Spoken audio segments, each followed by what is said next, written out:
नमस्कार दोस्तों खबरें कुछ इस तरह से आ रही हैं सोशल मीडिया के अंदर कि इलेक्शन कमीशन ऑफ इंडिया ने जो है ये बताया है कि बिहार के अंदर बहुत बड़ी मात्रा के अंदर विदेशी वोटर पाए गए हैं। ये दोस्तों सूत्रों की खबर है, अभी तक आधिकारिक इस खबर की पुष्टि नहीं है, लेकिन आइए जानने की कोशिश करते हैं कि आखिर इस खबर के मायने क्या हैं। दोस्तों बिहार के अंदर अगर बहुत बड़ी संख्या के अंदर विदेशी वोटर पाए जा रहे हैं या पाए गए हैं, तो सवाल ये खड़ा होता है कि आखिर ये विदेशी वोटर आए कहां से और कैसे इन्होंने अपना आधार कार्ड बनवाया, कैसे इनका वोटर आई कार्ड बन गया। क्या अब तक election commission of India so रहा था? क्या अब तक भारत सरकार सो रही थी? क्या अब तक चुनाव आयोग जो है वो नींद में सोया हुआ था? तो यहां पर दोस्तों खबरें इस तरह की हैं कि बहुत सारे बांग्लादेशी जो है व्यक्ति हैं जिन्होंने बिहार के अंदर वोटर कार्ड बनवा रखा है, अपना आधार कार्ड बनवा रखा है। म्यांमार के बहुत सारे लोग हैं जिन्होंने जो है वोटर आई कार्ड और अपना जो है आधार कार्ड बनवा रखा है, वो वोटर है वहां के। उसके साथ साथ आप इस बात को नेपाल को लेकर भी कह सकते हैं।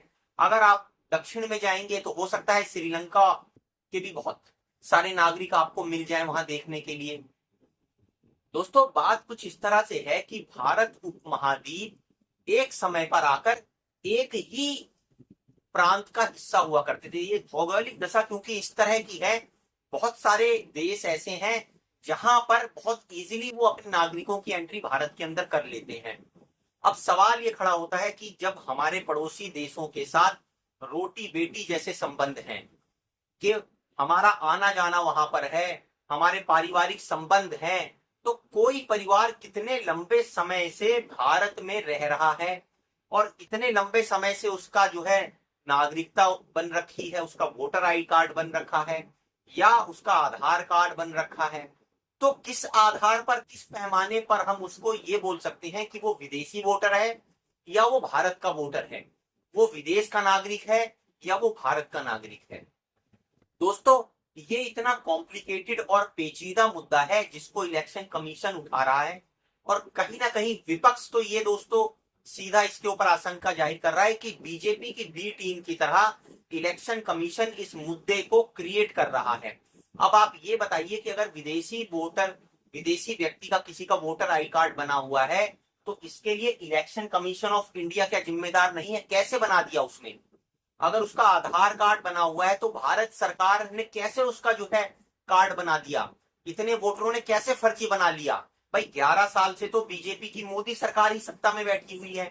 तो अगर आप जो है लोकसभा चुनाव जीत जाते हैं उन्हीं वोटरों के वोट से, तो आज विधानसभा चुनाव में आपको ये अचानक ध्यान आ जाता है कि विदेशी वोटर तो बहुत ज्यादा हो रखे हैं। तो आखिर ये इसी समय पर आपको क्यों दिखाई देता है? दोस्तों यहाँ पर विपक्ष की जो चिंताएं हैं वो, क्योंकि अब ये मामला कोर्ट में भी जा रखा है, किस तरह से जो एसआईआर प्रोग्राम है चुनाव आयोग का उसको चैलेंज करते हुए बहुत सारी पार्टियों ने सुप्रीम कोर्ट के अंदर इसकी अपील कर रखी है। लेकिन जिस तरह से चुनाव आयोग को अपना पक्ष अब सुप्रीम कोर्ट में रखना है, उससे पहले वो जिस तरह का माहौल बना रहा है कि बहुत सारे बड़ी संख्या में फर्जी वोटर, विदेशी वोटर जो है वो बिहार में पाए जा रहे हैं, तो इसके मायने जो है आप समझ सकते हैं, अंदाजा लगा सकते हैं कि वो एक भूमिका तैयार करना चाहता है अपने इस पक्ष को दिखाते हुए कि हम जो डॉक्यूमेंट मांग रहे हैं, हम जो नागरिकता के प्रमाण पत्र मांग रहे हैं, वो बेहद जरूरी है।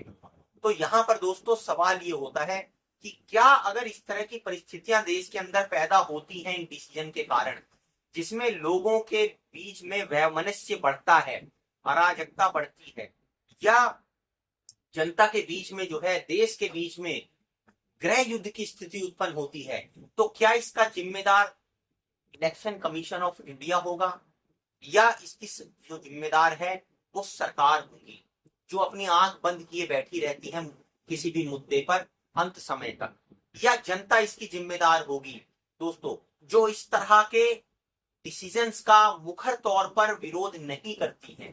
दोस्तों हमारी वीडियो में कमेंट, लाइक और सब्सक्राइब जरूर कीजिए और कमेंट कर कर अपने विचार जरूर रखिए कि आपका क्या विचार है इलेक्शन कमीशन की इस बात के ऊपर।